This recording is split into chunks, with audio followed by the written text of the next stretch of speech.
Hello everyone, welcome back to Guide to Everything. In today's video, I'll show you on how you can add symbols on MetaTrader 5, PC, or desktop.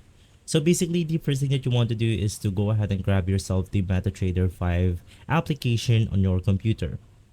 And from here to proceed, you can just press Ctrl U on your keyboard and the symbols chart will show up, or you can just navigate through the view option, click on symbols, and then it will take you to this page.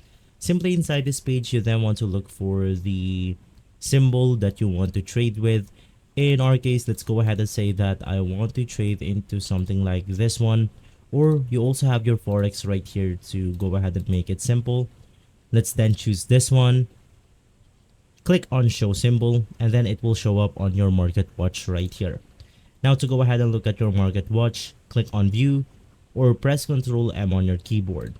From here, you then want to click on the chart window, and then it will open up the chart window for this specific asset. Now to go ahead and edit this, you can just press on properties, click on this one, and from there you have successfully added symbols on your MetaTrader 5. If this video has been helpful, leave a like, subscribe, and follow Guide to Everything for more videos like this. Thanks for watching.